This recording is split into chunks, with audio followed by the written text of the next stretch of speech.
In this video, I'm going to share with you 3 ways to jumpstart your strategic planning process. My name is Dave McKeown, and these are my findings from the Outfield.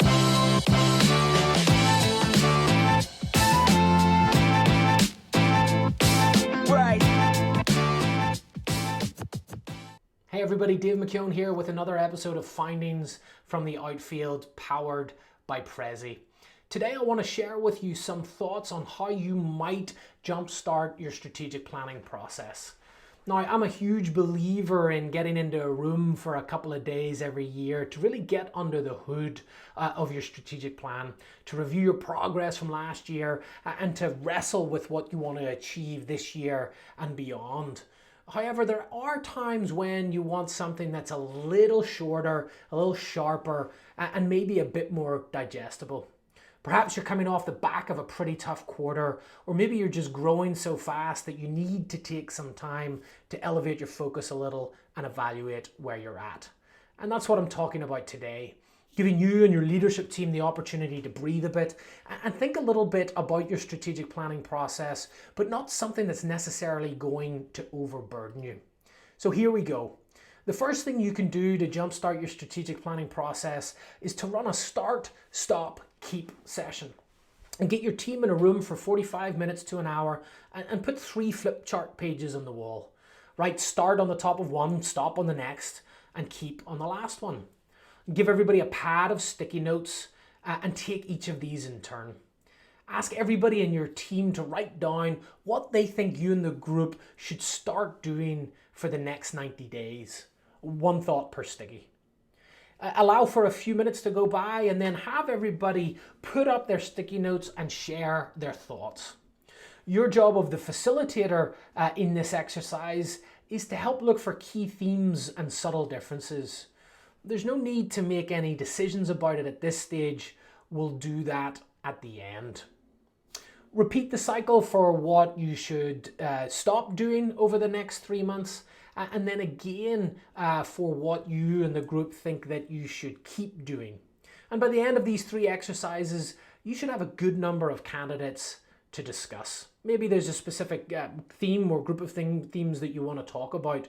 But for each candidate, take it in turn and begin to discuss the merits of it. And then put it to a vote. Is this something we should start doing? Is it something we should stop doing? Is it something that we should keep doing? By the end of this exercise, you'll have built alignment around some key short-term strategic initiatives for the quarter. The second thing that you can do to jumpstart your strategic planning process is to run out what's the session. This is super simple. Again, it starts with some flip chart paper as the last exercise did. You need 5 pieces in this instance.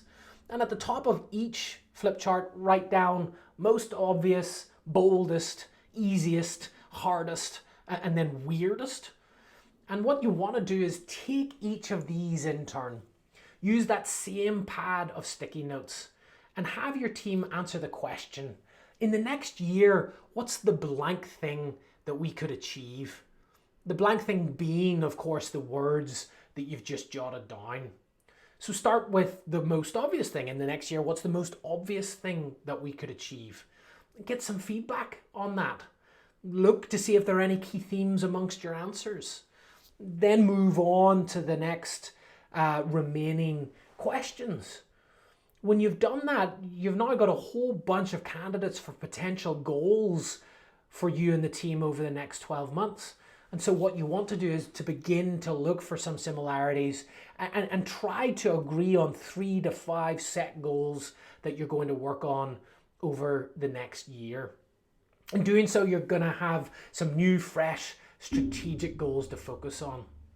Now, I like this approach because it causes us to diverge first, getting a bunch of great ideas out there, but then you have to converge on the top 3 to 5. The final thing you can do to jumpstart your strategic planning process builds on the exercise above, and that's to run a how might we session. This is taken from the world of design thinking, and it's a great way to use the principles of brainstorming effectively in your strategic planning process. You see, too often we judge our ideas in a group setting internally before we share them externally, which usually leads to us putting forward bland and generic ideas. When you're running a How Might We session, you ask your team to suggest a range of ideas for how you might achieve those strategic goals that you just agreed on. And you encourage people to think creatively rather than whether or not the ideas are feasible, at least initially.